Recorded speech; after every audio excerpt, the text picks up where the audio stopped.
bersama kita menundukkan kepala untuk berdoa. Berdoalah sungguh-sungguh secara pribadi, nyatakan kerinduan untuk menerima firman. Dan Tuhan akan berikan kesempatan untuk kita mampu memusatkan hati dan pikiran saat pemberitaan firman, sehingga kita mudah mengerti firman Tuhan. Kita juga ditolong oleh Tuhan untuk mempercayai firman Allah dan beri kekuatan untuk bisa melakukan apa yang menjadi kehendak Tuhan di dalam firman-Nya. Terima kasih Tuhan, terima kasih untuk kesempatan yang Engkau berikan kepada kami dalam kesempatan pagi hari yang indah yang Engkau sudah karuniakan kepada kami pagi hari ini Tuhan. Kami sudah memuji-muji Engkau, kesaksian dinaikkan, juga persembahan kami, seberapa yang Engkau sudah taruh dalam hati kami sudah kami persembahkan kepadamu.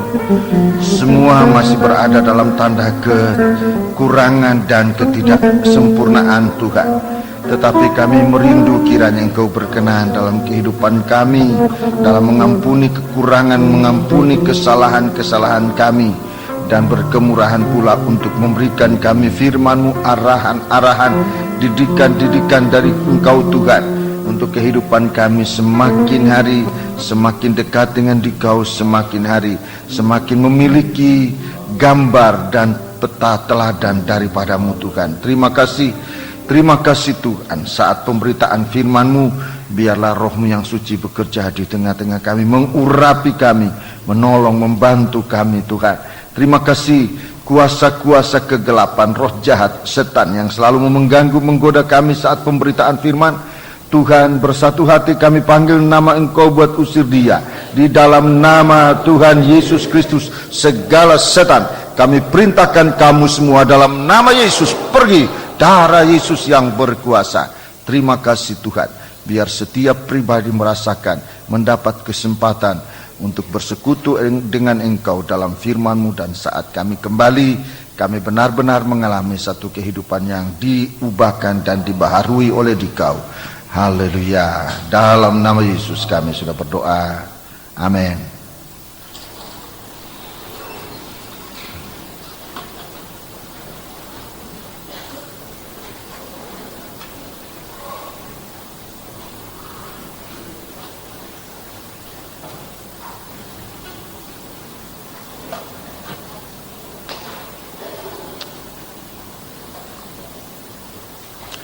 Sidang jemaat yang dikasihi Tuhan, saya menyampaikan salam sejahtera dan selamat berbahagia dalam menerima sabda Tuhan dalam nama Tuhan Yesus Kristus.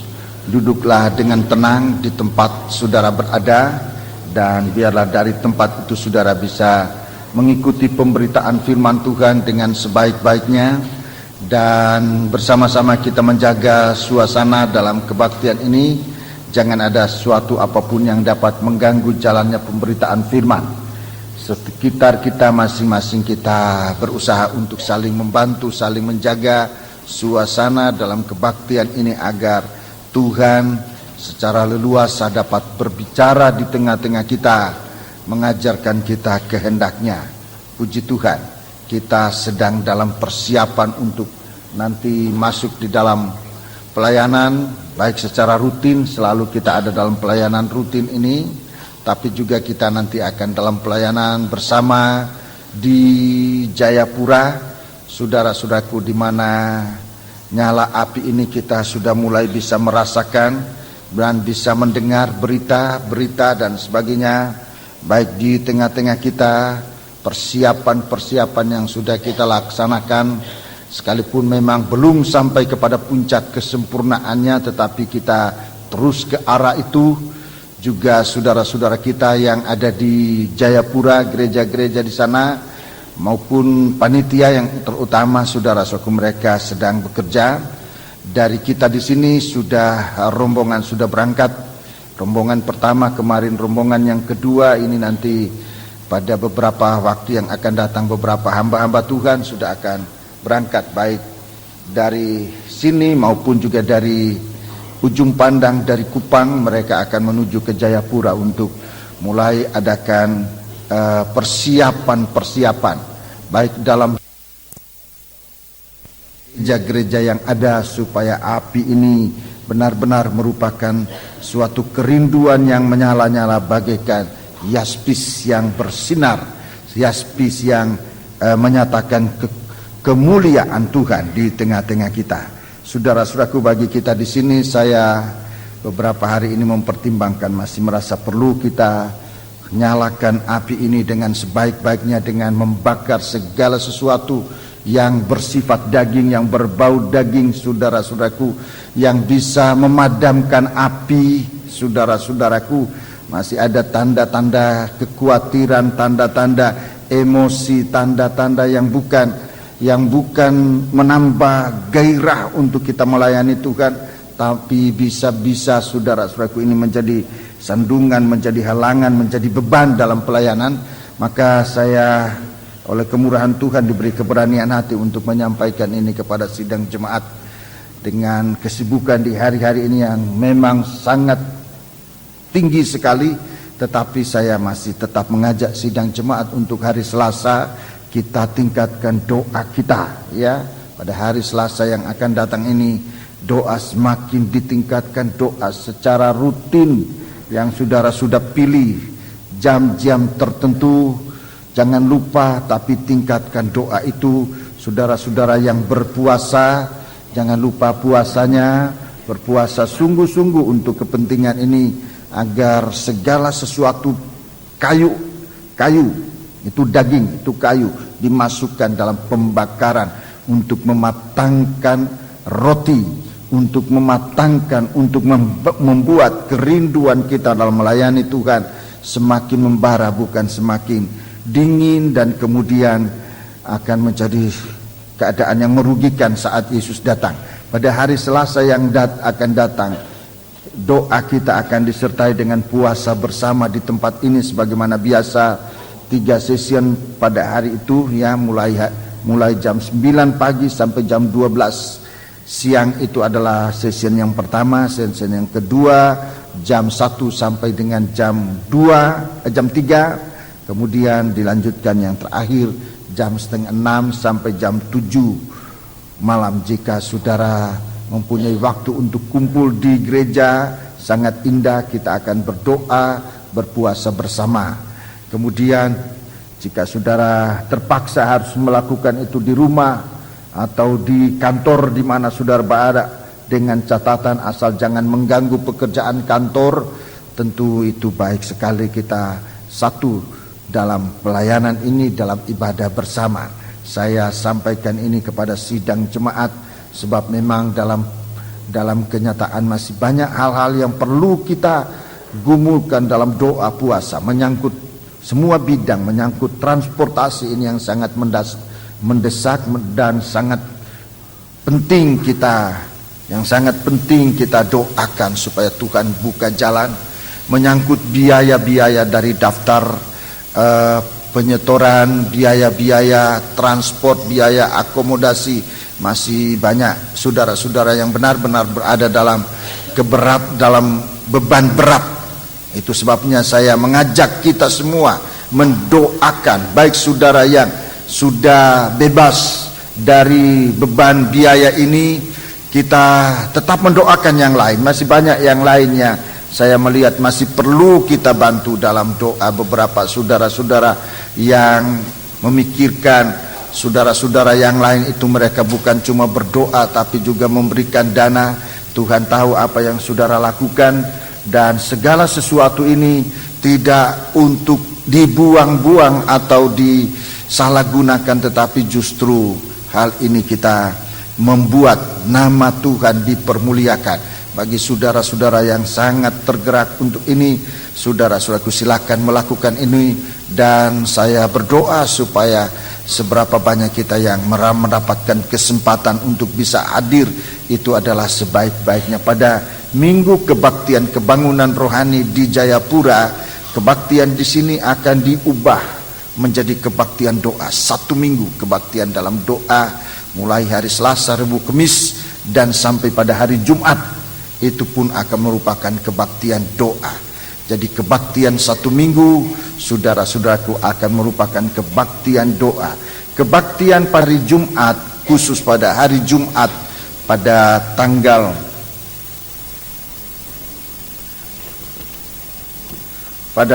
26, kebaktian Jumat 26 November biasanya Bible Study itu akan menjadi kebaktian doa ucapan syukur kepada Allah. Saudara di sini yang ada di Surabaya sini berdoa mengucap syukur kepada Tuhan.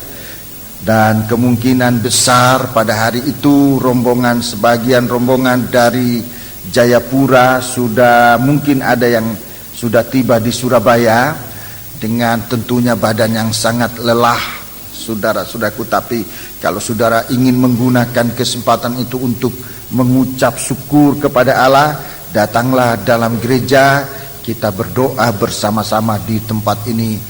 Kita hanya mengucap syukur kepada Tuhan atas segala berkatnya. Saya percaya kita diberkati oleh Tuhan, dan kita sudah harus mengucapkan syukur kepada Tuhan.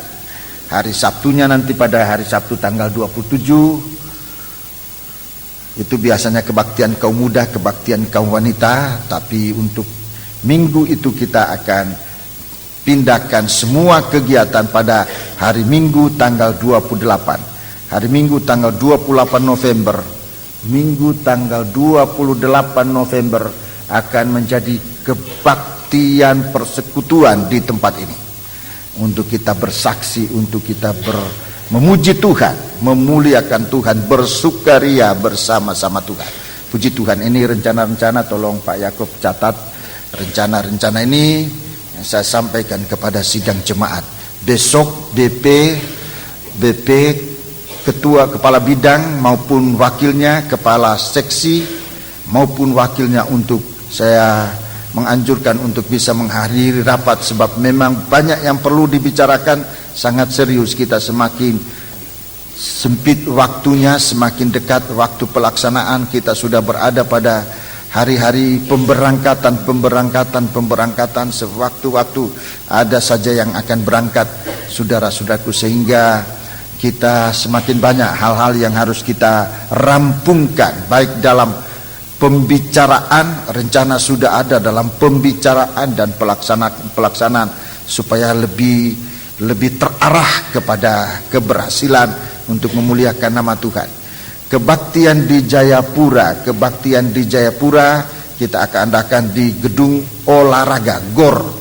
Tapi ada usulan dari sana, jika memungkinkan akan diadakan di lapangan. Kita harus ada persiapan dalam hal ini.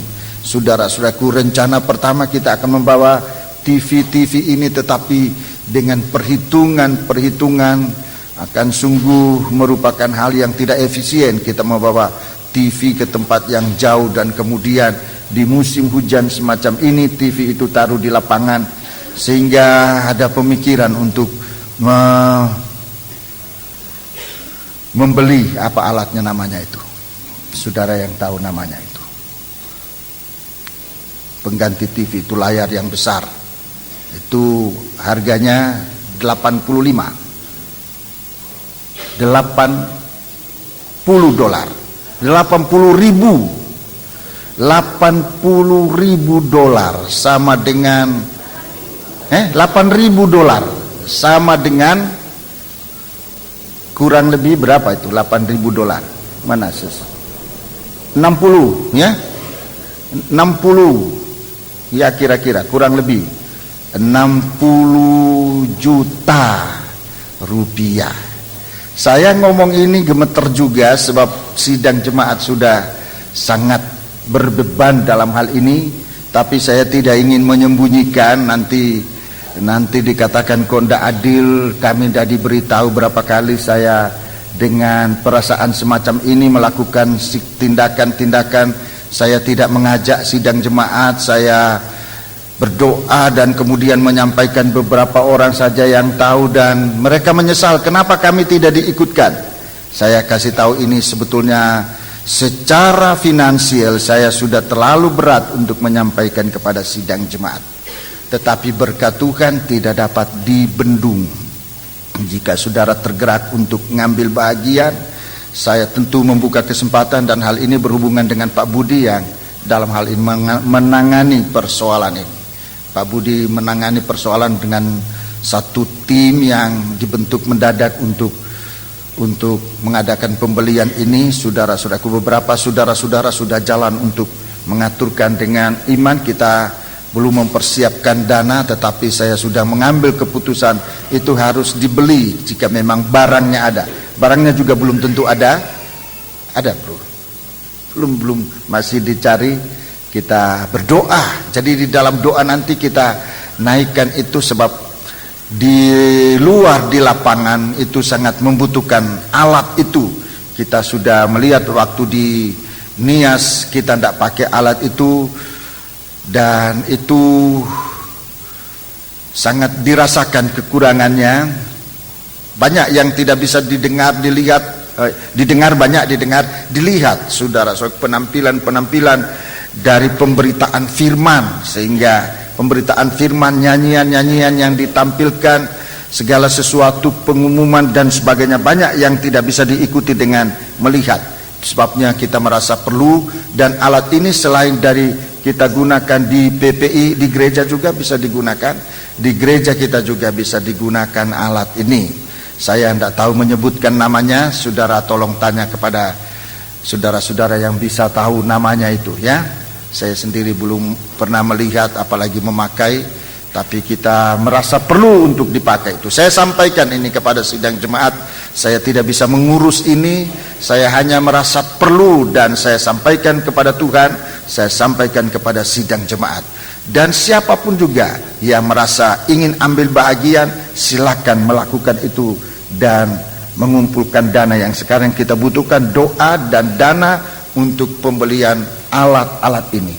Alat-alat yang lain sudah mendekat Jayapura, mungkin besok, rencana besok atau lusa sudah kapalnya akan sampai di Jayapura. Kita berdoa supaya begitu sampai lekas kapal ini sandar dan barang kita dapat diangkut. Di sana ada satu keluarga yang sudah mempersiapkan diri, mempersiapkan segala fasilitas untuk menampung barang yang begitu bertumpuk-tumpuk, 19 kubik,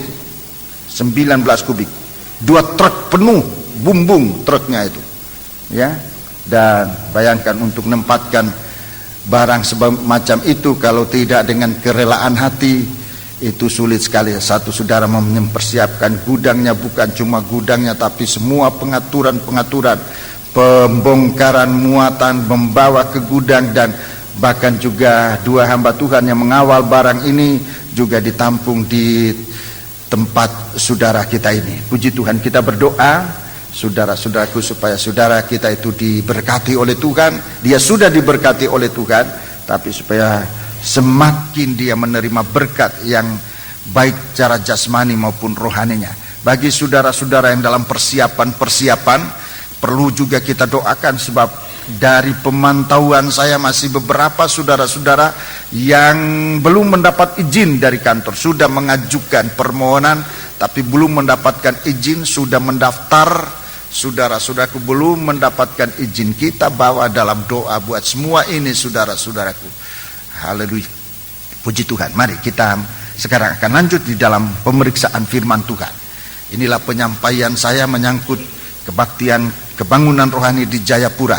Satu lagi yang perlu saya sampaikan kepada sidang jemaat, bagaimana minat atau api yang membara dari negara Papua New Guinea ya. Sudah 200 masih minta formulir ya, masih minta formulir lagi. Sudah 200 yang mendaftar itu dari Papua New Guinea, dari Irian Timur, itu negara tersendiri. Jadi ada 200 yang sudah mendaftar. Kemudian dari Jayapura sendiri, di Irian sendiri, beberapa dokter-dokter yang praktek di kota-kota sekitar Jayapura, sekitar Irian situ, di kabupaten-kabupaten juga mendengar berita ini, dan beberapa yang meminta untuk penampungan. Jadi dokter-dokter yang praktek mungkin mereka praktek di suku-suku terasing, begitu haus akan pemberitaan firman. Mungkin mereka ini orang-orang Kristen. Saudara-saudaraku, mari kita berdoa buat mereka supaya mereka dalam kesempatan yang sangat langka ini, saudara, yang sangat mungkin di sana juga mereka memberitakan Injil, dan mereka juga perlu diisi dengan firman Allah ini. Sebab itu mari kita datang, dan kerinduan mereka untuk sesuatu hal yang sangat merupakan rencana Allah yang besar untuk seluruh dunia ini. Saudara-saudaraku, yang rasanya menyangkut irian, terutama dalam pemberitaan Injil ini.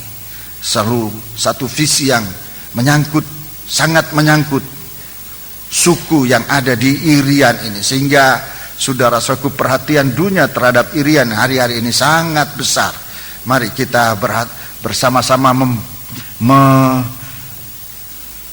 menyalakan kerinduan dalam hati kita untuk melibatkan diri dalam pelayanan ini, baik secara langsung kita pergi ataupun memberikan dana. Ada beberapa saudara yang tidak bisa, sudah berusaha tapi rasanya nggak bisa dia memberikan dana untuk membiayai saudara-saudara yang lain yang mempunyai kerinduan yang besar, yang sungguh-sungguh, yang sudah berusaha tetapi belum juga mempunyai dana.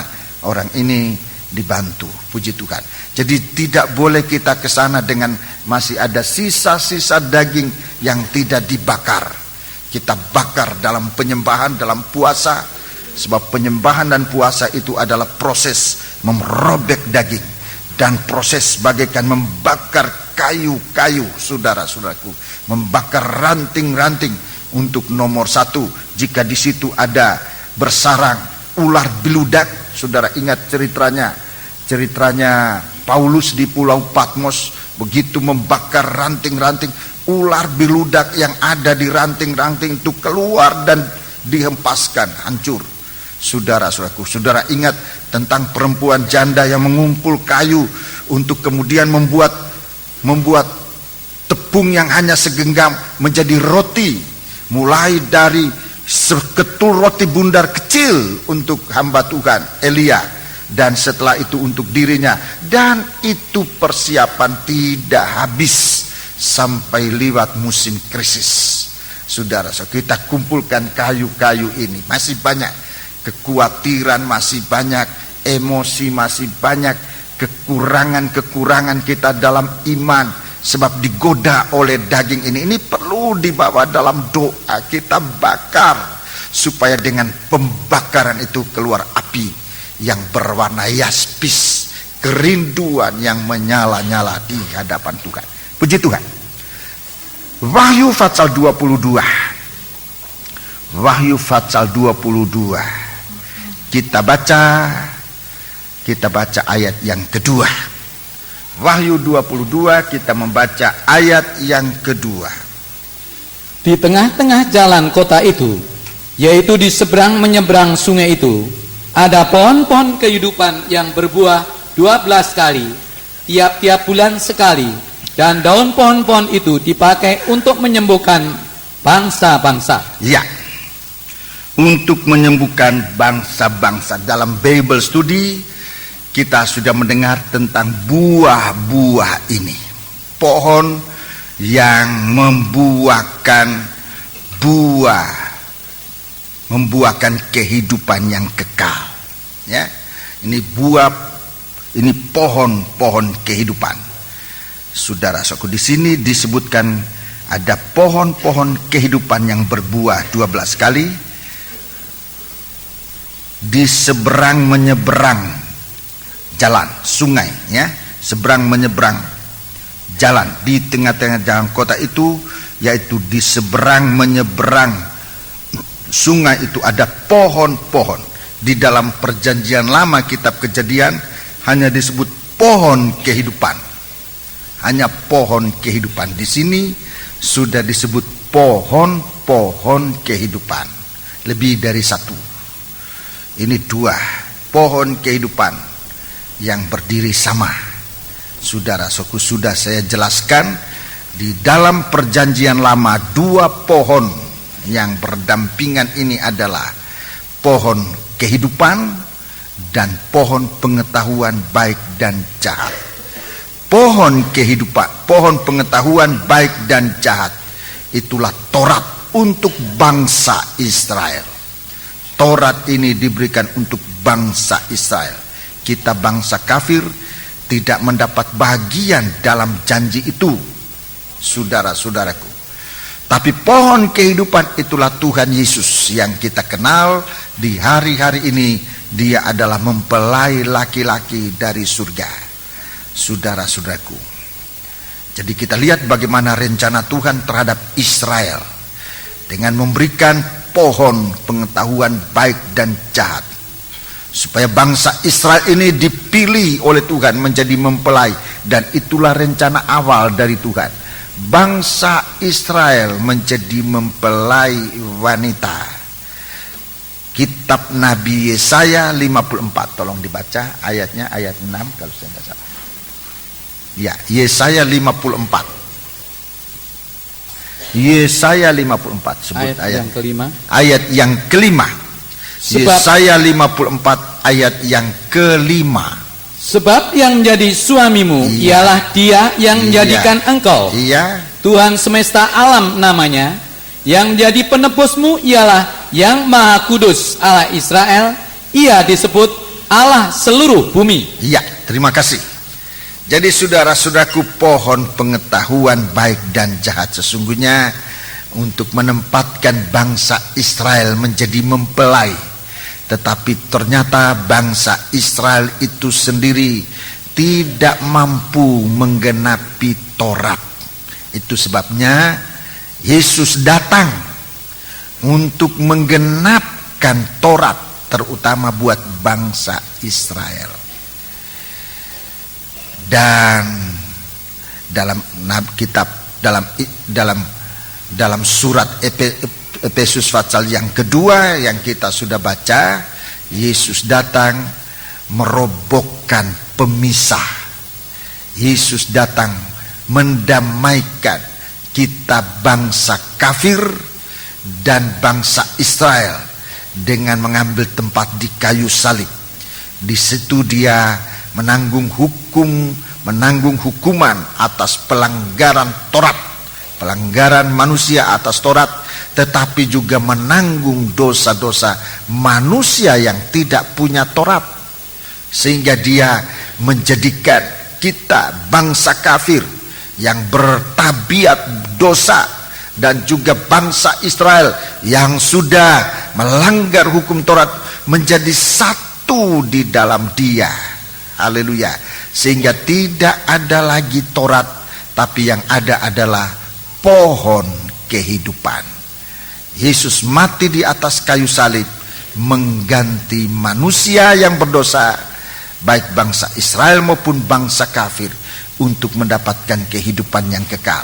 Sehingga di Yerusalem baru, saudara-saudaraku, dalam pasal 22 ini, dua pohon ini adalah nomor satu, Yesus sebagai mempelai laki-laki, kemudian gereja Tuhan menduduki tempat pohon hayat yang kedua ini, yaitu menjadi mempelai wanita. Dua-dua adalah pohon-pohon kehidupan, berbuah 12 kali tiap bulan sekali. Dan daun pohon-pohon itu dipakai untuk menyembuhkan bangsa-bangsa. Daun itu daging, daun itu juga bicara tentang daging. Tapi daging dari buah pohon kehidupan itu bicara tentang daging yang tidak berdosa. Daging yang tidak berdosa, daging yang membuat kehidupan kita menjadi sehat. Mari, pada pagi hari ini saya ingin menyampaikan kepada sidang jemaat beberapa catatan yang saya sempat kumpulkan dalam Alkitab ini. Belum sempurna, saudara-saudaraku, tetapi apa yang saya sempat temukan saya akan sampaikan kepada sidang jemaat menyangkut buah-buah ini. Tentunya kalau saudara banyak membaca firman akan menemukan, saudara-saudaraku, tetapi untuk saya sampai pada tadi malam dan saat ini saya sampaikan kepada sidang jemaat, saya mendapatkan beberapa buah-buah yang disebut dalam Alkitab yang ada kaitannya dengan kehidupan kekal. Banyak disebut buah-buah, tapi yang sangat ada kaitannya yang dapat dipertanggungjawabkan kebenarannya. Sebab ada ayatnya dalam Alkitab adalah, saya menemukan beberapa buah-buah ini, saya catat 5, mungkin masih ada, saya masih terus dalam menyelidiki.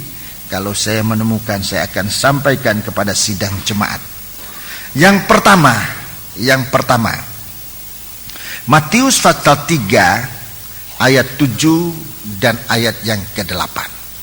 Matius 3 ayat 7 dan 8. Saudara catat dulu, nanti akan dibaca. Saudara catat untuk baca di rumah, saudara-saudaraku, daripada kita membuang-buang waktu, lebih baik kita menggunakan waktu untuk membaca Alkitab. Matius 3 ayat 7 sampai dengan ayat yang ke-8, ini namanya buah-buah pertobatan. Ini ada kaitan dengan kehidupan kekal. Saya akan jelaskan ini. Ini buah pertobatan. Kemudian Yohanes 15. Injil Yohanes pasal 15 ayat 16. Injil Yohanes pasal 15 ayat 16. Dalam Injil Yohanes ini, saudara-saudaraku, ada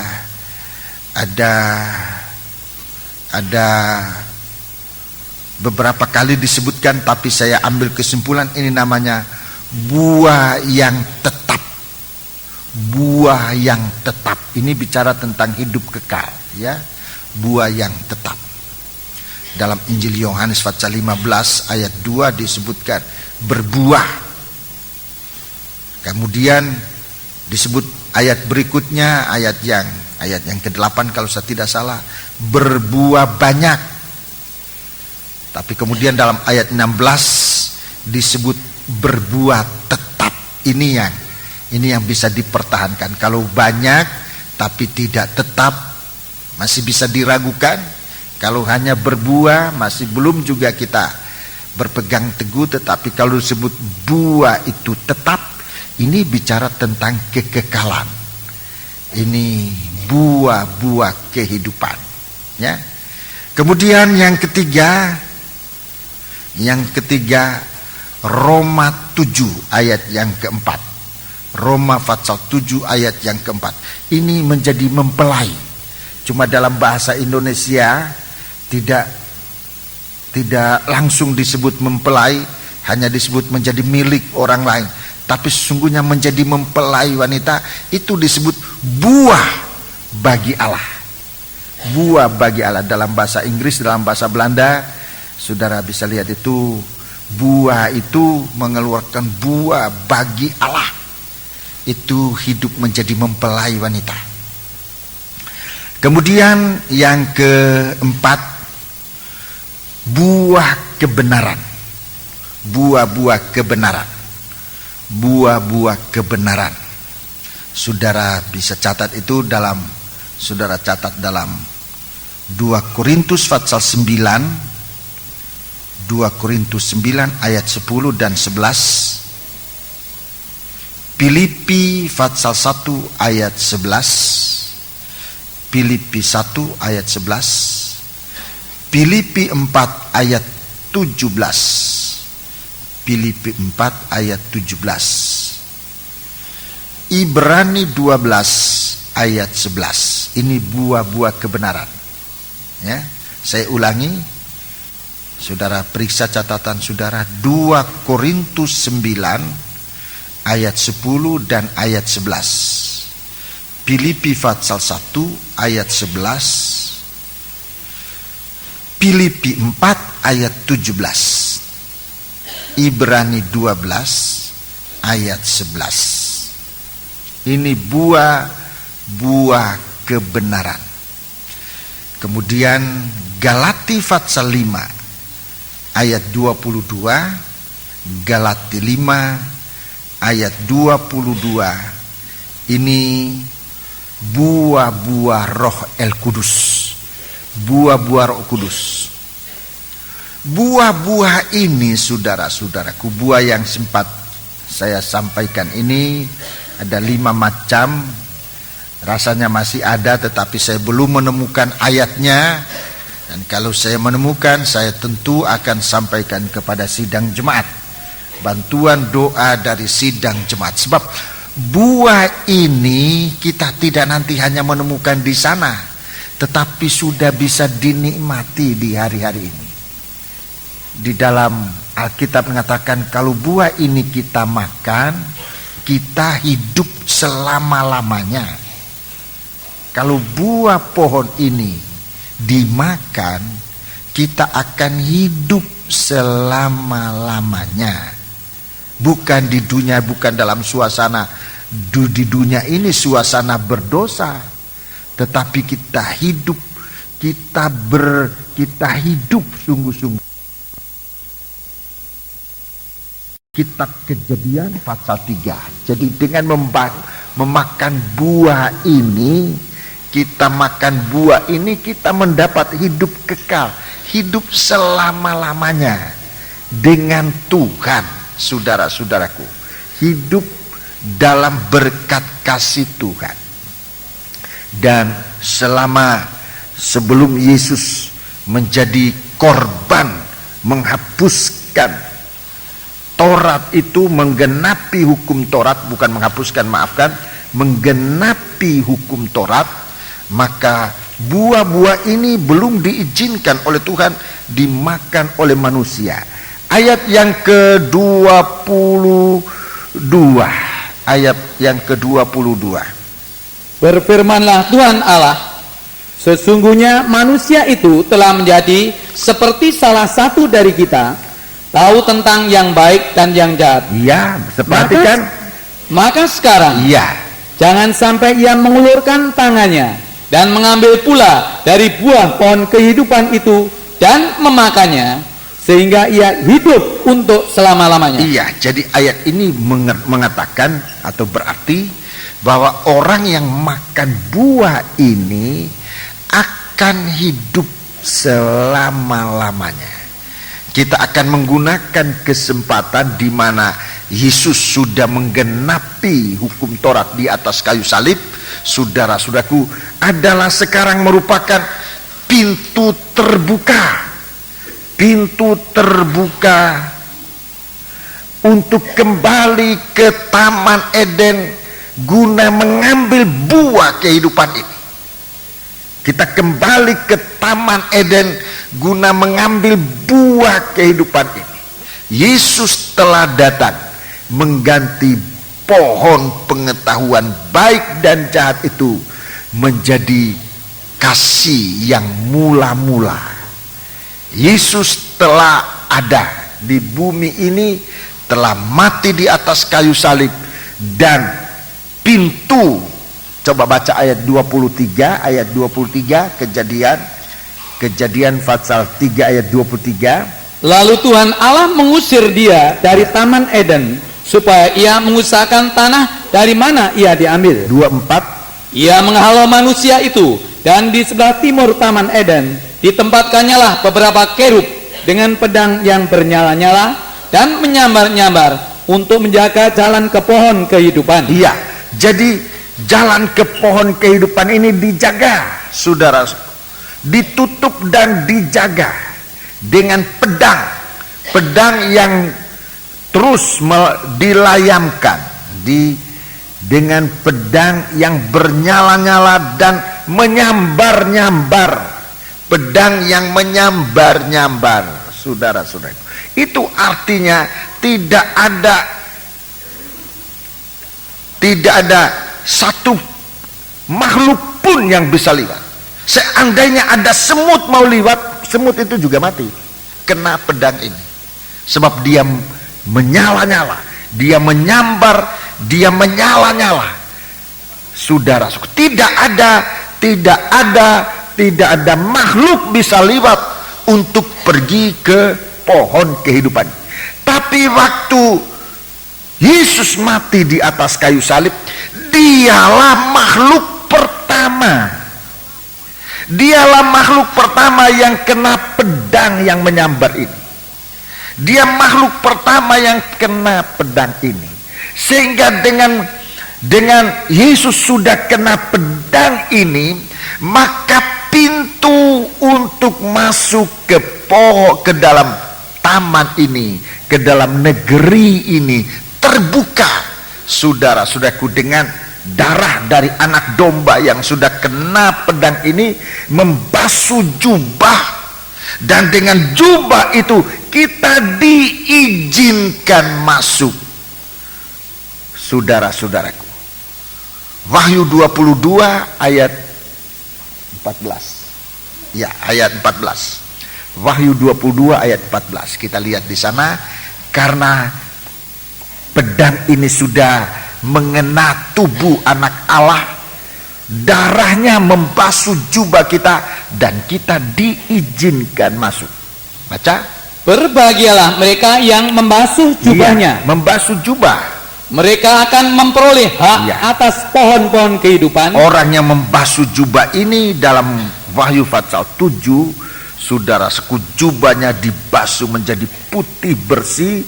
Di sini dikatakan mereka bisa masuk. Ulangi.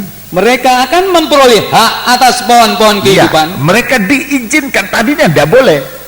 Sekarang setelah Yesus mati di atas kayu salib, dia sudah terkena pedang yang menjaga pintu ke taman ini menuju ke pohon itu terbuka, sehingga kita mendapat hak untuk masuk dan masuk melalui pintu-pintu gerbang ke dalam kota itu. Iya, masuk ke dalam kota itu.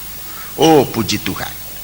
Jadi saudara-saudara, kita melihat bagaimana hebatnya Tuhan kita.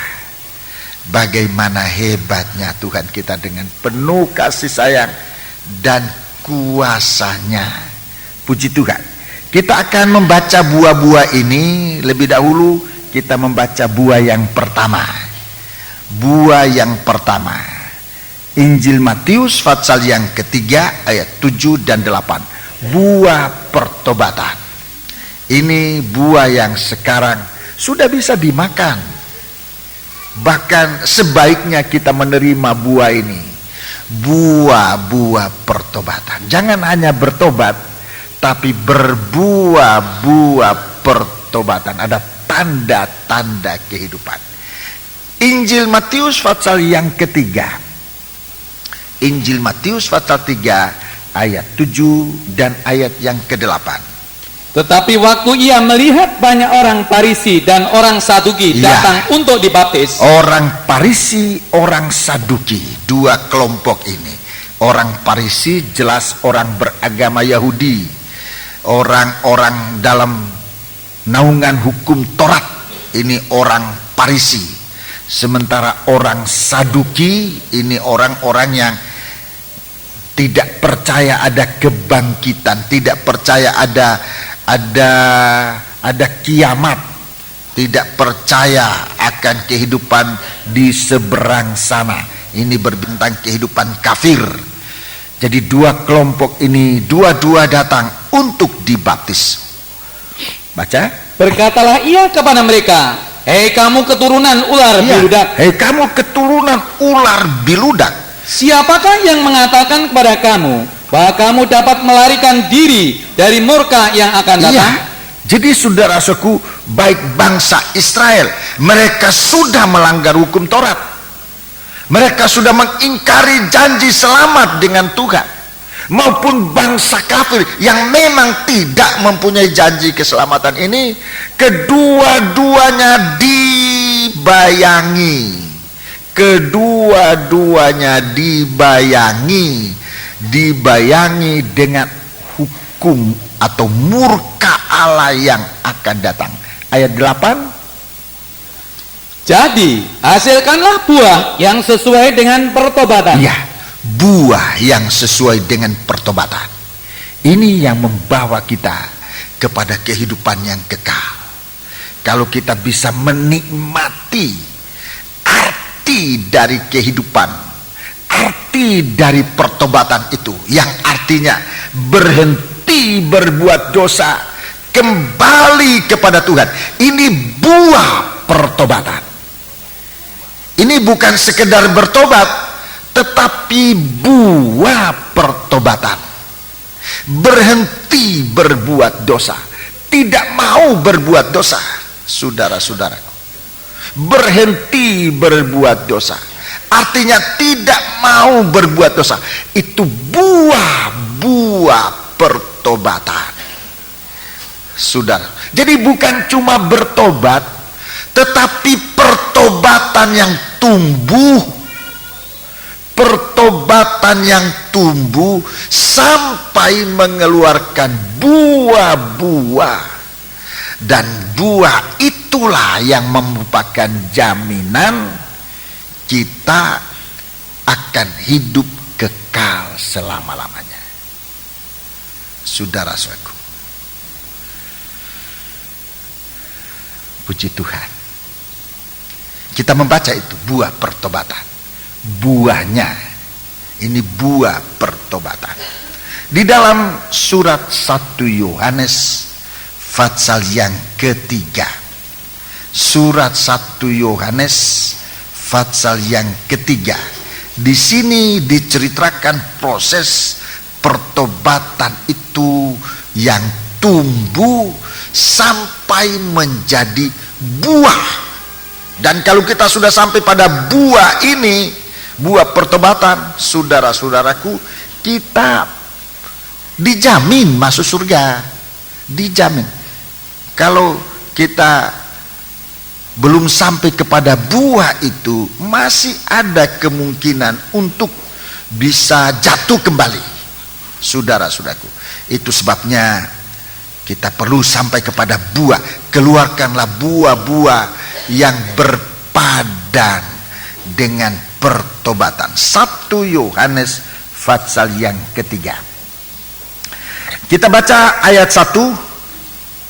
Atau ayat 1. Lihatlah betapa besarnya kasih yang dikaruniakan Bapa kepada kita, Ya. sehingga kita disebut anak-anak Allah. Dan memang kita adalah anak-anak Allah. Iya. Karena itu dunia tidak mengenal kita, sebab dunia tidak mengenal Dia. Iya, ini merupakan buah-buah, saudara-saudaraku, tetapi ini harus terus. Kita ini diizinkan menjadi anak Allah, menjadi bisa mendengar firman. Ini kesempatan kita, saudara-saudaraku, untuk bisa berbuahkan buah-buah pertobatan, mengambil buah-buah pertobatan. Disebut anak Allah. Itu luar biasa, saudara-saudaraku. Itu luar biasa. Itu kasih Allah. Betapa besarnya kasih yang dikaruniakan Bapa kepada kita, sehingga kita disebut anak-anak Allah. Bapa yang maha suci mau menerima manusia yang sangat kotor, najis, menjadi anaknya, bahkan manusia yang sudah pernah mendurhaka kepada Tuhan. Saudara-saudaraku, ini hanya bisa terjadi bahwa manusia yang sudah mendurhaka, yang sangat najis, bisa diakui oleh Tuhan menjadi anaknya, menjadi anaknya. Itu bukan biasa, itu kasih yang luar biasa besarnya.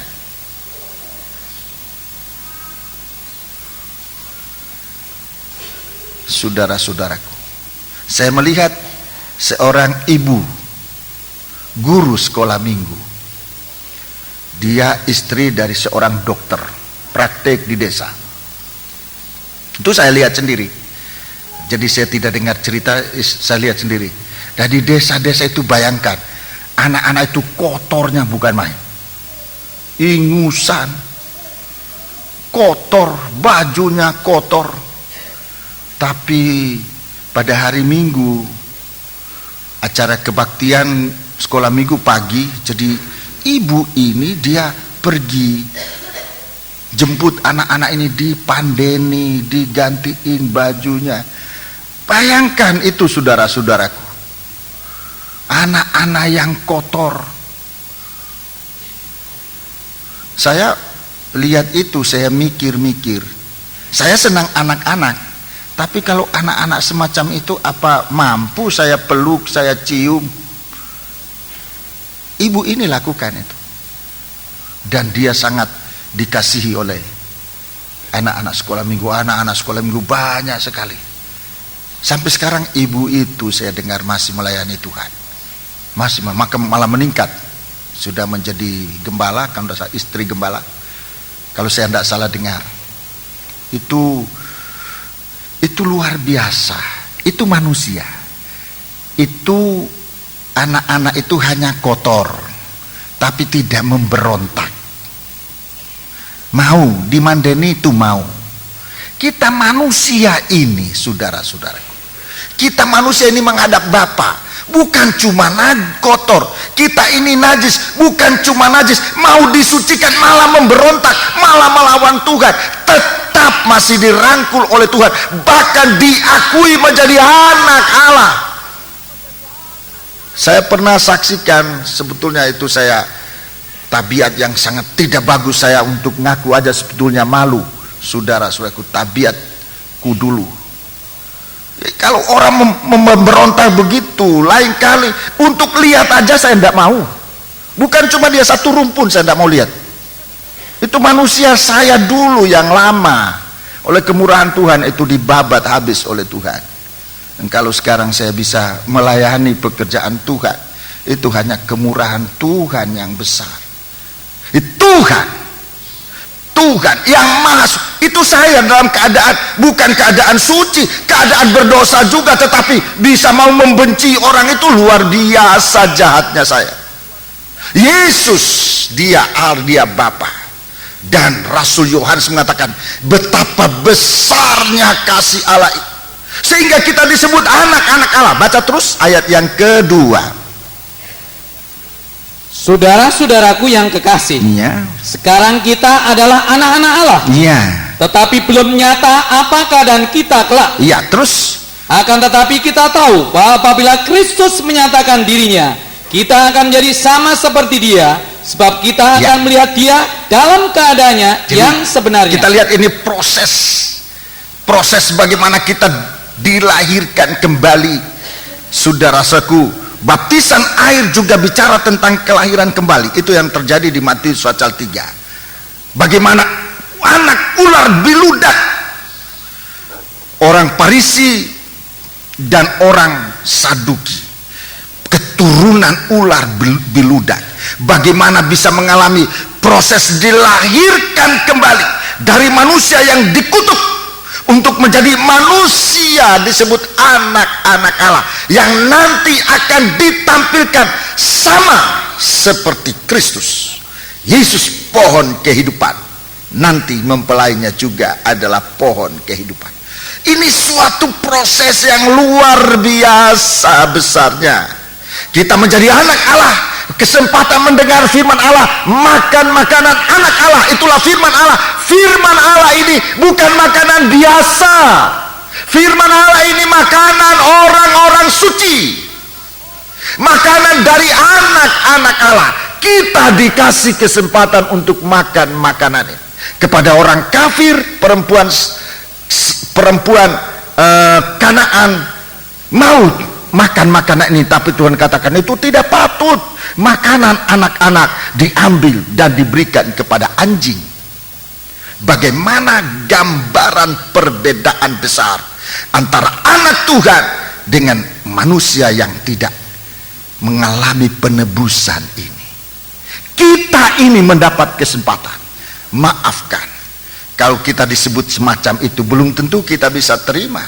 Tetapi perempuan Kanaan ini mengatakan, benar Tuhan firman, benar Tuhan. Ini proses mengakui kebenaran firman, bagaimanapun tajam dan kerasnya firman, bahkan cenderung untuk bukan merendahkan, tapi sesungguhnya untuk menyatakan keadaan kita yang sebenarnya. Banyak kali ini kita tidak mampu. Banyak orang tidak mau, tidak bisa selamat oleh karena apa? Oleh karena dia tidak bisa melihat kenyataan keadaannya sebenarnya. Kalau manusia ini mau terima kenyataan yang dinyatakan oleh firman, keadaanmu begitu loh. Seperti perempuan Kanaan ini, dia ngakui benar, sekalipun dia disamakan dengan anjing, tetapi dia tidak sedikit pun memberontak. Dia mengatakan, benar Tuhan. Sikap membenarkan firman, yang menegur ini yang banyak kali kita tidak suka, yang menyatakan kesalahan ini juga banyak kali kita tidak bisa terima. Jadi firman Allah yang menyatakan keadaan kita, yang menegur kita, yang menasihati kita. Kalau kita mau menerima kenyataan, itu sudah jalan kepada buah, kepada pohon kehidupan yang memberi kita kehidupan. Ini termasuk bagian dari buah-buah atau proses buah-buah pertobatan. Ini pertobatan yang benar. Ini pertobatan yang benar. Banyak kali orang tersinggung dengan firman. Tersinggung dengan firman. Waktu saya jadi pengerja, kami di asrama, di dalam didikan, saudara-saudaraku banyak mengalami macam ini. Guru kan dia teliti sekali melihat pengerja-pengerja yang suka tersinggung apa. Kalau suka tersinggung terus disinggung sampai dia ngaku, atau kalau dia ngaku dia jadi baik, kalau dia tidak ngaku dia akan pergi. Dan yang saya lihat yang tidak mau menerima kenyataan ini, saya tidak mau nakut-nakuti, bukan mau nakut-nakut, tapi saya cerita aja apa adanya. Yang saya lihat, yang ninggalkan firman Allah tidak beruntung sampai pada hari ini. Tidak beruntung. Dia ninggalkan proses untuk bisa makan buah pohon kehidupan, yang namanya satu buah-buah pertobatan. Baca terus ayat 3.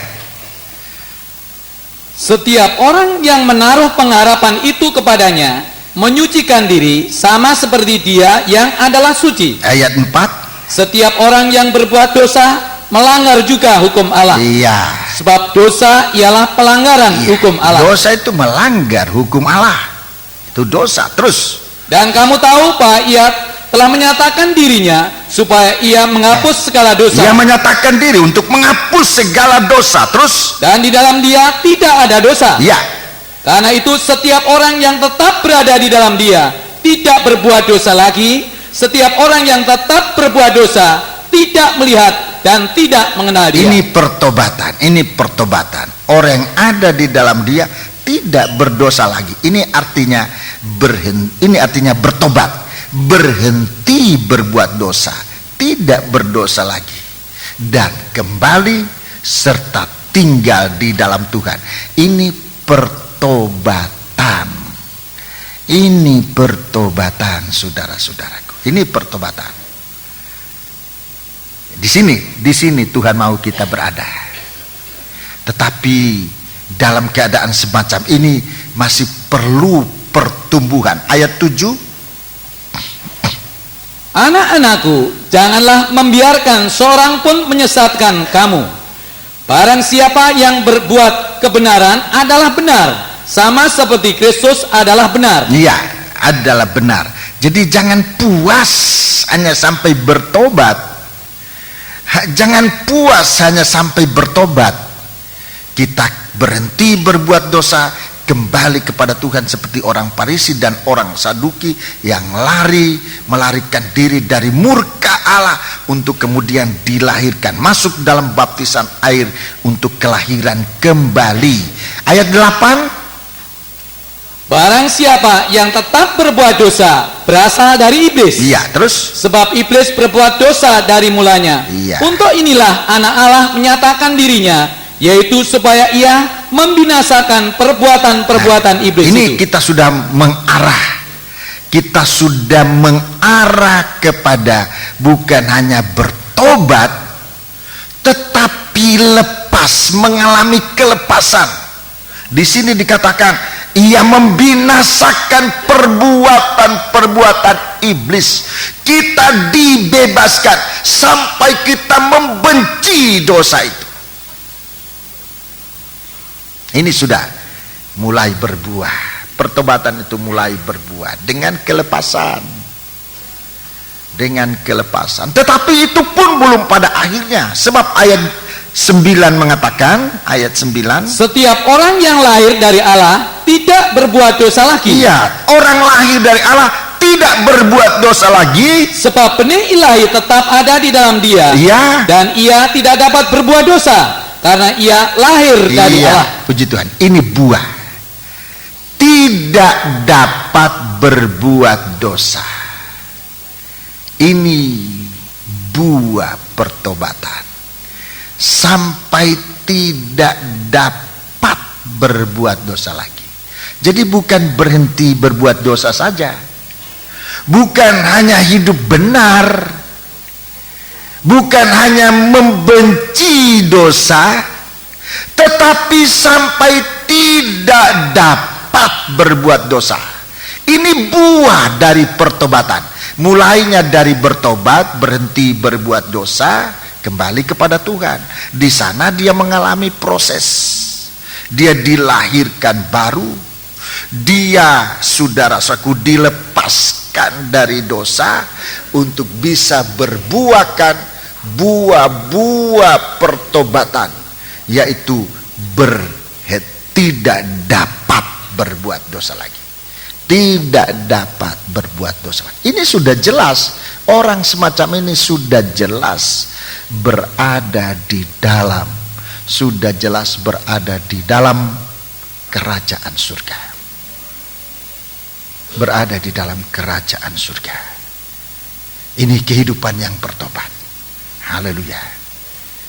Oh, orang Farisi dan orang Saduki dikatakan siapa yang dapat mengajarkan, siapa yang mengajarkan kamu yang untuk dapat melarikan diri dari murka yang akan datang.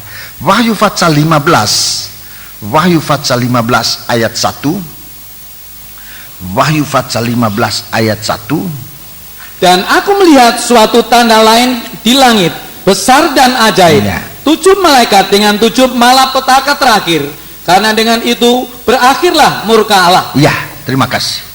Ini murka ini yang ditunjukkan oleh Nabi Yohanes Pembaptis kepada orang Farisi dan orang Saduki waktu mau datang dibaptis.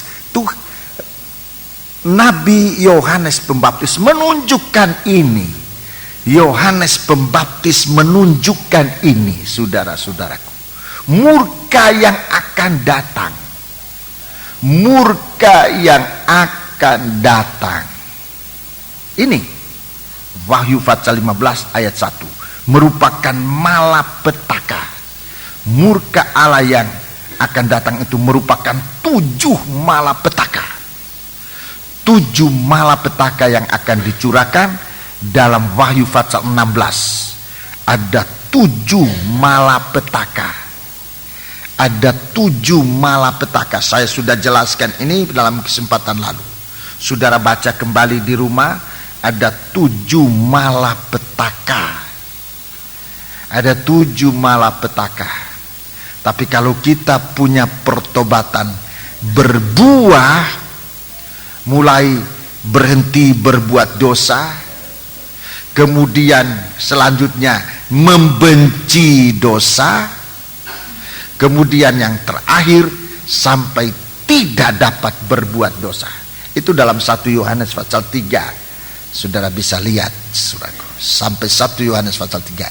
Jadi proses bertobat ini, perhatikan, mulai dari berhenti berbuat dosa, kembali kepada Tuhan. Itu bertobat. Tapi dia harus berkembang, harus tumbuh, berkembang dan berbuah. Dari berhenti berbuat dosa, kemudian meningkat menjadi membenci dosa. Itu namanya kelepasan. Itu namanya kelepasan. Sampai membenci dosa, itu namanya kelepasan. Kalau kita belum membenci dosa, kesempatan untuk jatuh masih besar sekali. Belum membenci dosa-dosa itu. Bukan membenci orangnya, Tuhan mengasihi orang berdosa, tetapi membenci dosa-dosanya. Jadi jangan orangnya yang dibenci, dosanya yang dibenci. Saudara-saudaraku. Jadi ini suatu buah-buah yang berpadan dengan tobat, dengan pertobatan. Saudara, itu suatu hal-hal yang berpadan, berbuah-buah yang berpadan dengan bertobat, membenci dosa. Kalau membenci dosa ini ditingkatkan, nanti akhirnya sampai ini yang paling tinggi ini, sampai berhenti, dan bukan berhenti tapi tidak dapat, sampai tidak dapat berbuat dosa. Di saat itu kita sudah hidup dalam benih ilahi, menjadi pohon kehidupan, sama seperti Yesus. Dia pohon kehidupan, dia hanya berbuahkan buah kehidupan. Kita juga kalau tidak dapat berbuat dosa, kita hanya berbuahkan buah-buah kehidupan. Puji Tuhan. Ini buah yang pertama yang disebutkan.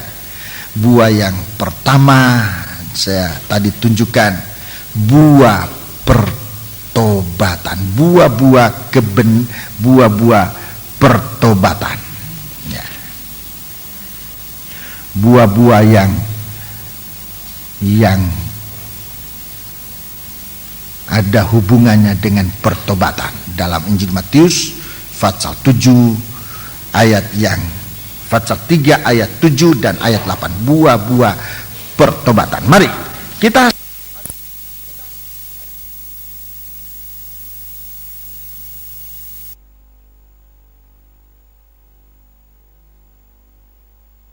yang Wahyu pasal yang ke-22.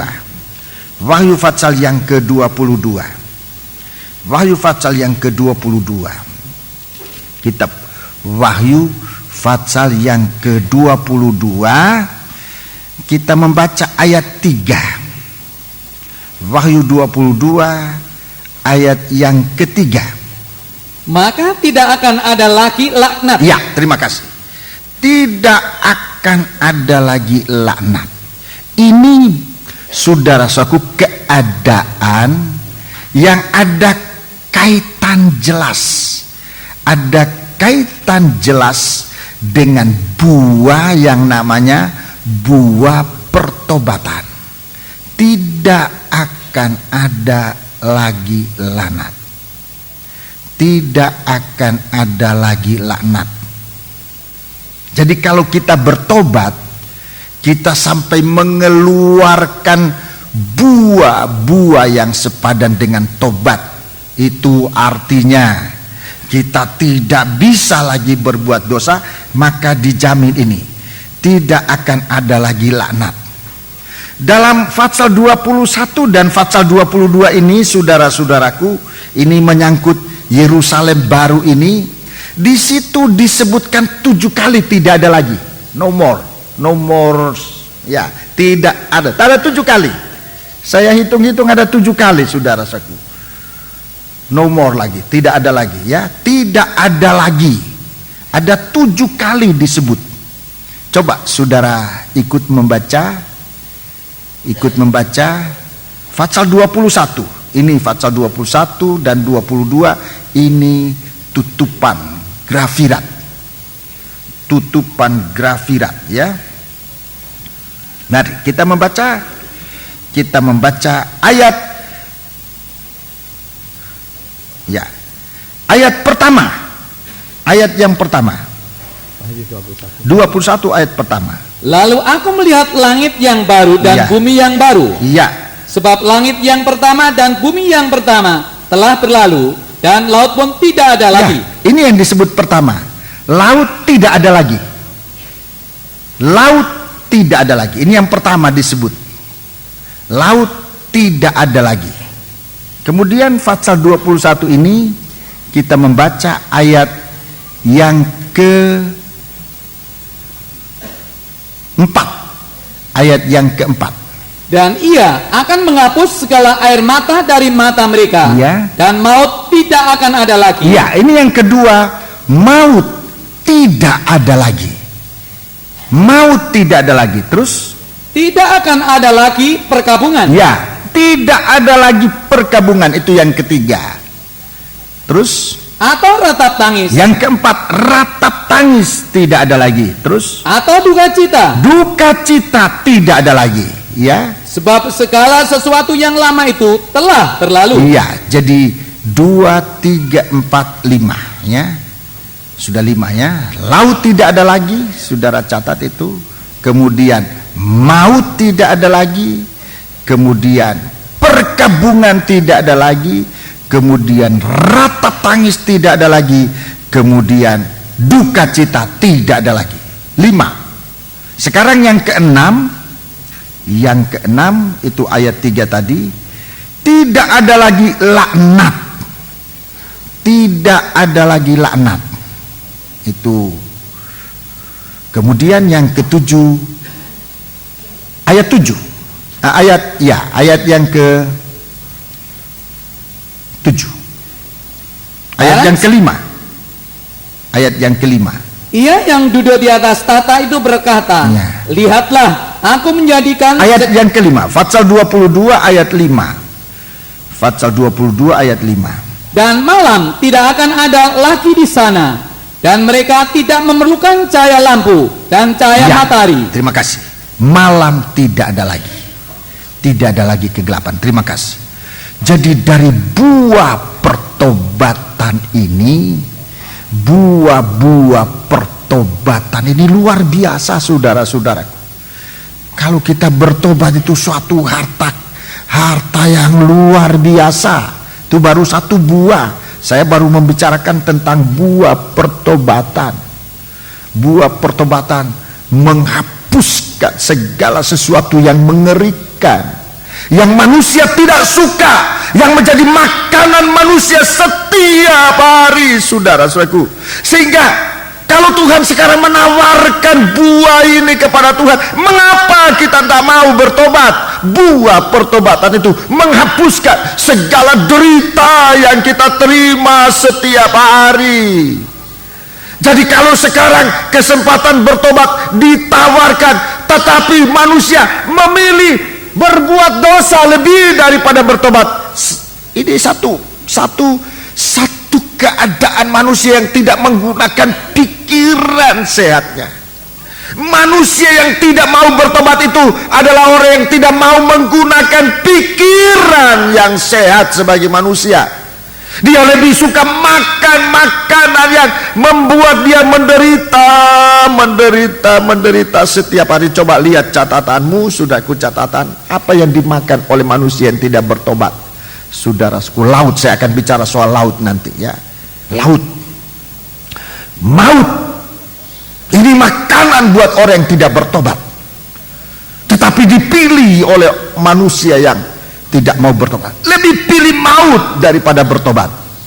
Perkabungan, siapa yang suka perkabungan? Kemudian ratap tangis, duka cita, ini makanan manusia yang tidak bertobat. Saudara-saudaraku, laknat, malam, kegelapan. Wah, manusia hidup dalam 7 perkara ini, yang semua ini dihapuskan oleh Tuhan saat kita menerima Kristus yang telah mati ganti kita. Dalam doa pertama tadi kita dengar diulangi kembali firman Tuhan, di mana Tuhan sudah menempati tempat kita. Yang harusnya kena batu itu ya kita. Perempuan berzina tertangkap basah, itu harusnya dia yang kena. Tapi Tuhan tidak membatalkan hukum Taurat. Dia menggenapi Dia yang menempati tempat perempuan berdosa itu. Dia yang berlutut, dia yang tunduk melukis di tanah dan berkata, siapa yang tidak pernah berbuat dosa, ialah yang melemparkan batu kepada perempuan itu. Kemudian dia tunduk lagi, dia membungkuk lagi, dia mempersiapkan diri untuk dilempar. Dia genapkan itu, dia ulangi kembali itu di Taman Getsemani. Dia berkata kepada Bapa, jikalau boleh cawan ini liwat, tapi kalau tidak, jadilah kehendakmu. Kemudian dia berlutut lagi, dan dialah yang kena lemparan batu, hukuman dari Allah, kutukan dari Tuhan. Saudara-saudaraku, Tuhan yang tidak berbuat dosa, manusia tidak bisa menghukum Yesus, sebab manusia sudah berbuat dosa. Allah di surga, dia yang tidak pernah berbuat dosa, dia yang menghukum Yesus di atas kayu salib. Itu pun Yesus rela. Waktu dia di atas kayu salib, dia minum cawan yang penuh dengan anggur asam. Itulah laknat, kutukan yang harus jatuh atas manusia. Kepada Bapa dia pertanggungjawabkan. Waktu dia sudah minum, dia katakan, sudah selesai. Dia sudah mengerjakan pekerjaan, menggenapi kutukan hukum Taurat. Galati pasal 3 ayat 14. Galati pasal 3 ayat 14.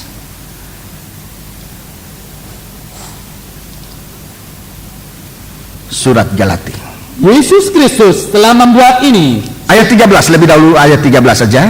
Kristus telah menebus kita dari kutuk hukum Taurat. Yesus telah menebus kita dari kutuk hukum Taurat dengan jalannya dikutuk karena kita. Iya. Sebab ada tertulis, terkutuklah orang yang digantung pada kayu salib. Iya, terus Yesus Kristus telah membuat ini. Iya, Yesus Kristus telah membuat ini supaya di dalam dia berkat Ibrahim sampai kepada bangsa-bangsa lain, sehingga oleh iman kita menerima roh yang telah dijanjikan itu. Kematian Yesus di atas kayu salib melenyapkan laknat. Laknat tidak ada lagi. Dalam Wahyu pasal 22 ayat 3 mengatakan laknat tidak ada lagi.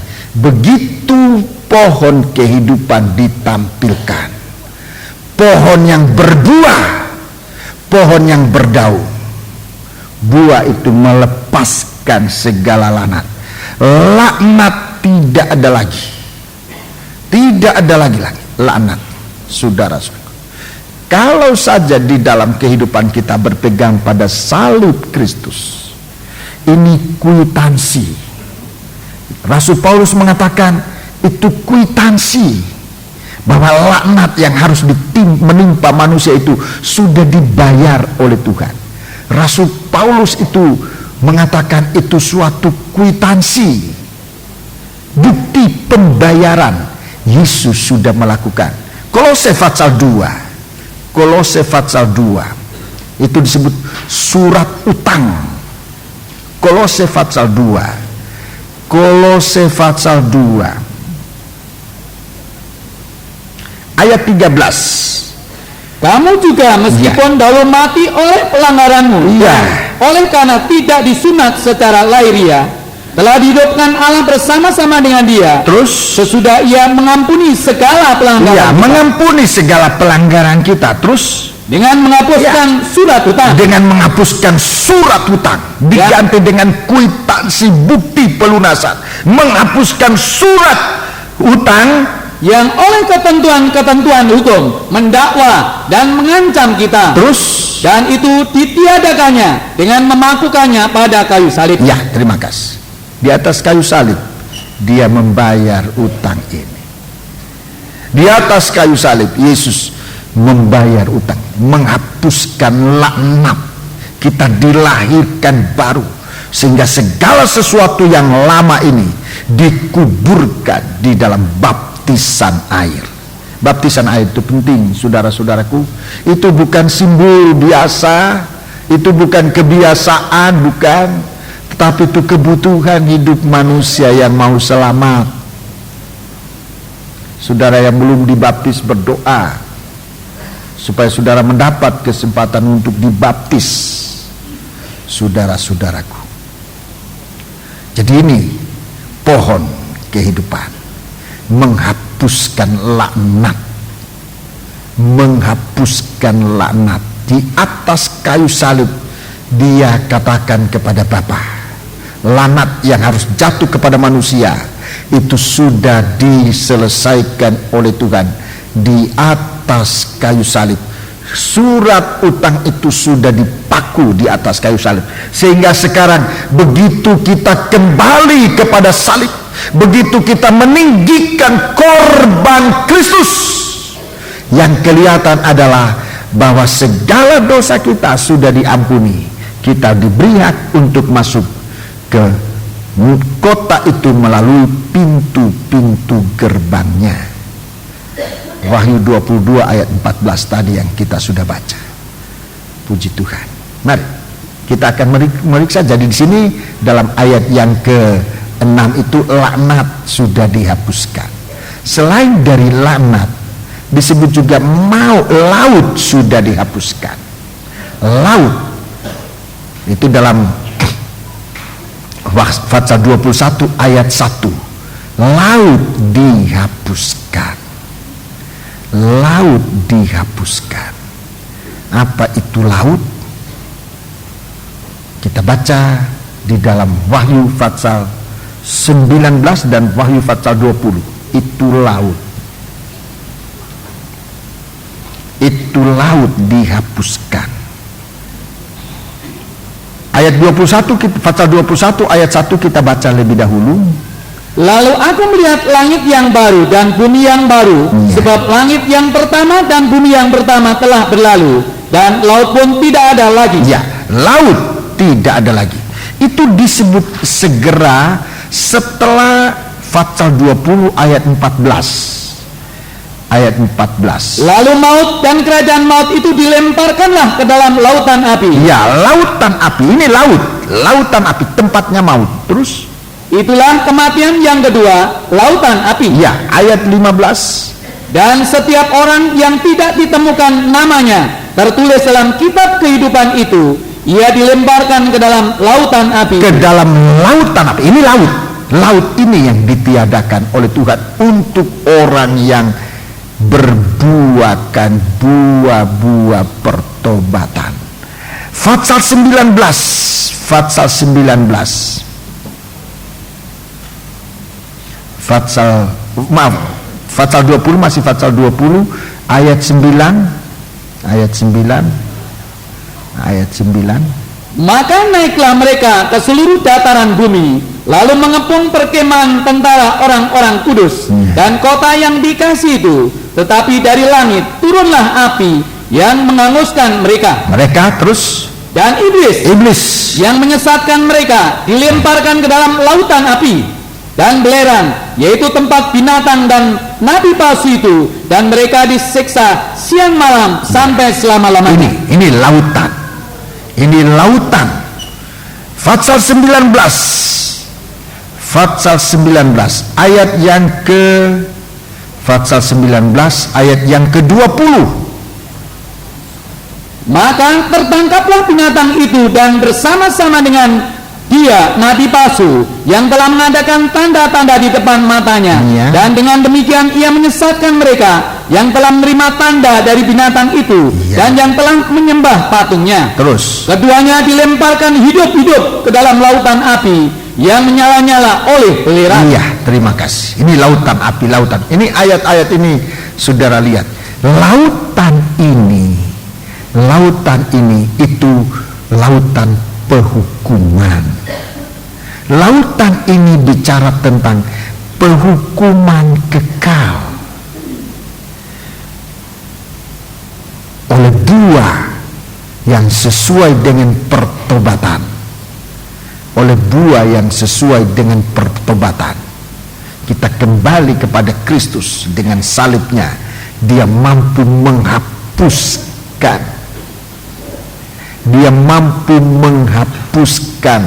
hukuman itu atas manusia. Tidak ada lagi hukuman. Tidak ada lagi hukuman, saudara-saudaraku. Tidak ada lagi hukuman. Itu sebabnya saudara kembali kepada Tuhan. Berhenti berbuat dosa, nomor 1. Membenci dosa, nomor 2. Sampai tidak dapat berbuat dosa. Laknat itu dihapuskan oleh Tuhan. Tidak ada lagi nomor, katanya. Tidak ada lagi. Tidak ada lagi laut. Tidak ada lagi lautan api api yang menyala oleh belerang itu. Tidak ada lagi. Tidak ada lagi penghukuman, saudara-saudaraku. Roma pasal yang ke-8.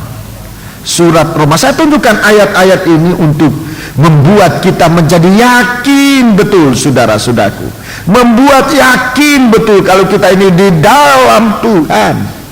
Jadi ibadah kita ini bukan beribadah kepada manusia atau kepada malaikat, tetapi beribadah kepada Tuhan, kembali kepada Tuhan. Roma pasal 8 ayat 1. Demikianlah sekarang tidak ada penghukuman bagi mereka yang ada di dalam Kristus Yesus. Iya, terima kasih. Tidak ada penghukuman. Sekarang tidak ada penghukuman bagi mereka yang ada di dalam Kristus Yesus. Ini lautan api dan belerang. Itu dihapuskan oleh Tuhan. Dunia kita menjadi dunia yang baru. Langit kita menjadi langit yang baru. Saudara-saudara, bumi yang baru. Ini yang harus kita miliki. Dalam surat Petrus, 2 Petrus pasal yang ketiga. 2 Petrus pasal yang ketiga. Jadi ini buah-buah yang berkenan dengan, yang sesuai dengan pertobatan. 2 Petrus pasal yang ketiga. 2 Petrus pasal yang ketiga. Kita lihat di sini, saudara-saudaraku, begitu hebatnya. Kalau kita ini, kalau laut itu sudah tidak ada, penghukuman itu sudah tidak ada. Saudara, kita dikaruniai Tuhan, bukan bumi yang lama yang campur baur, gelap dan kosong itu, tetapi bumi yang baru. Bukan langit yang lama, tetapi langit yang baru. 2 Petrus pasal 3. 2 Petrus pasal yang ketiga, saudara-saudaraku, ayat yang ke-10. Ayat yang ke-10. Tetapi hari Tuhan akan tiba seperti pencuri. Ya. Pada hari itu langit akan lenyap dengan gemuruh yang dahsyat. Ya, terus Dan unsur-unsur dunia akan hangus dalam nyala api. Ya. Dan bumi dan segala yang ada di atasnya akan hilang lenyap. Ayat 11. Jadi ini hilangnya langit mula-mula dan bumi mula-mula. Ayat 11. Jadi jika segala sesuatu ini akan hilang secara demikian, hancur secara demikian, akan hancur secara demikian, betapa suci dan salehnya kamu harus hidup. Betapa suci dan salehnya kamu harus. Ini buah pertobatan. Betapa suci dan salehnya kamu harus hidup. Betapa suci dan salehnya kamu akan hidup. Jadi ini kita masih di bumi ini, saudara-saudaraku. Kita sudah mengetahui bagaimana bumi ini akan dihukum, langit, laut itu. Bagaimana salehnya kamu harus hidup. 12. Yaitu kamu yang menantikan dan mempercepat kedatangan hari Allah. Pada hari itu langit akan binasa dalam api, dan unsur-unsur dunia akan hancur karena nyalanya. Terus, tetapi sesuai dengan janjinya, kita menantikan langit yang baru dan bumi yang baru, di mana terdapat kebenaran. Ini langit dan bumi yang baru, terdapat kebenaran. Api mulai menyala. Sekarang gerak sedikit api, gerak sedikit api. Manusia mulai main-main dengan api. Penghukuman itu bukan permainan. Kalau penghukuman itu dijadikan mainan, di satu waktu penghukuman akan menjadi benar-benar derita. sedikit-sedikit main api, sedikit-sedikit main api. Apa-apa yang sebenarnya bisa diselesaikan dengan musyawarah, dengan kembali kepada perdamaian, mulai main-main satu waktu tanpa kita membuat api-api akan turun ke bumi ini. Itu sebabnya sekarang lebih baik takut sama Tuhan. Bagaimana saleh dan sucinya kamu harus hidup menggunakan waktu.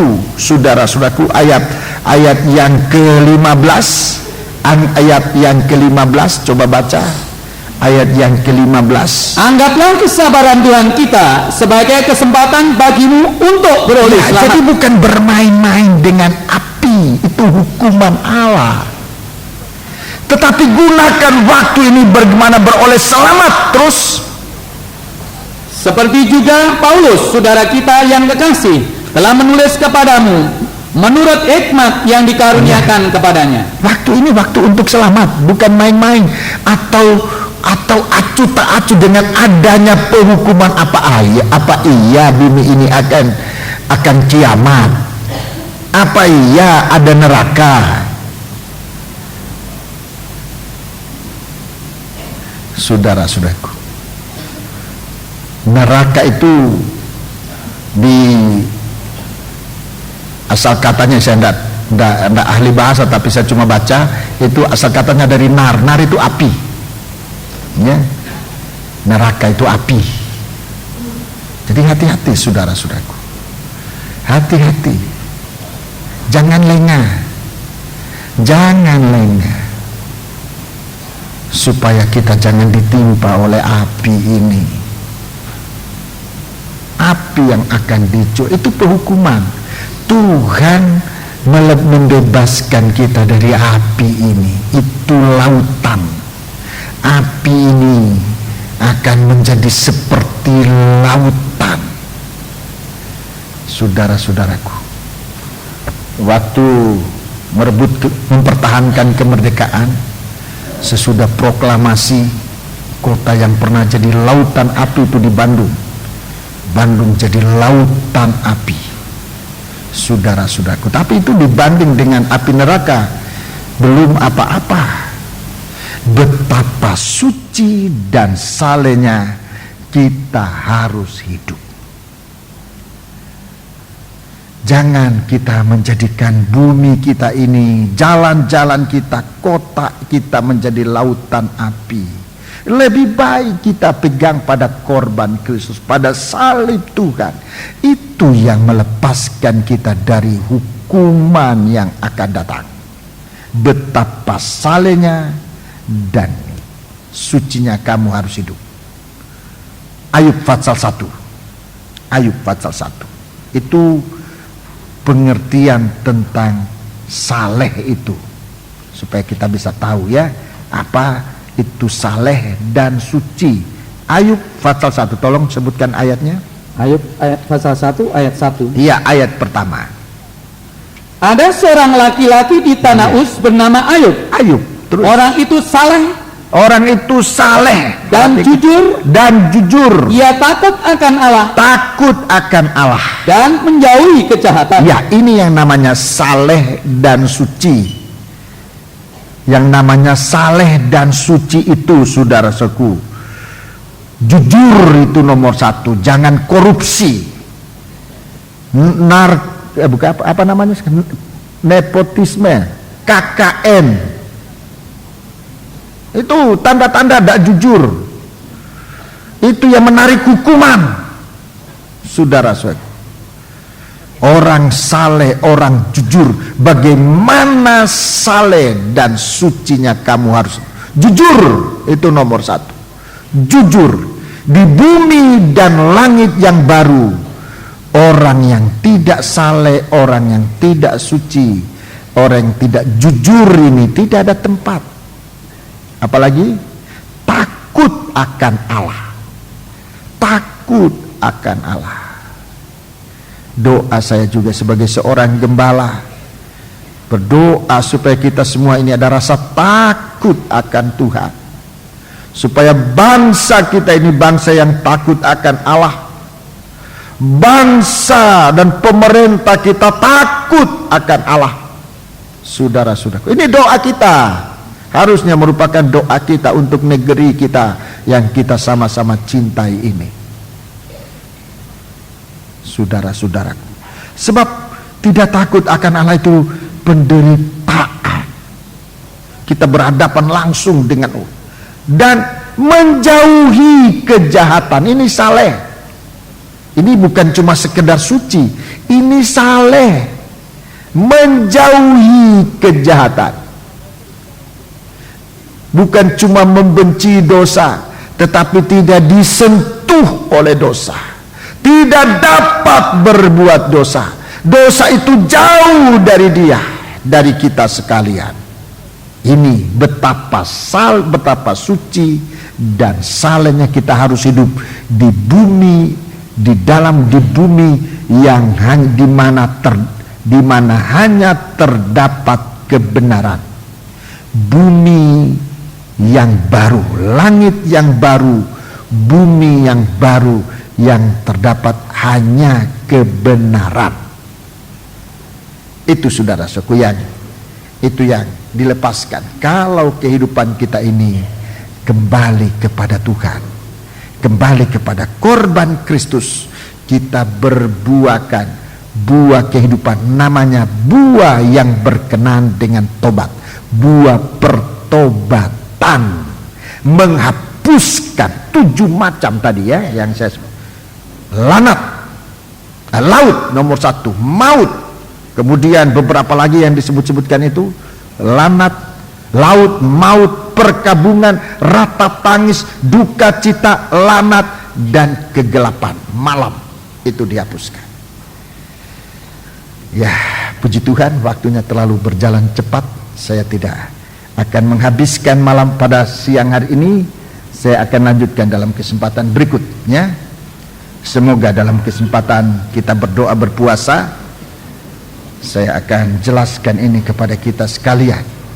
Jadi kalau disuruh bertobat itu sangat menguntungkan. Tuhan tidak menjerat kita atau membuat kita ditipu oleh Tuhan, tidak. Kalau Tuhan suruh kita melepaskan dosa itu, oleh karena bertobat itu berkatnya luar biasa besarnya. Puji Tuhan. Kita akan mengakhiri pemberitaan firman. Kita berdiri bersama-sama. Haleluya. Kita melakukan nyanyian. Mari kita berdiri. Sungguh kurasa. Sungguh kurasa. Andy nomor berapa? 204. Mari.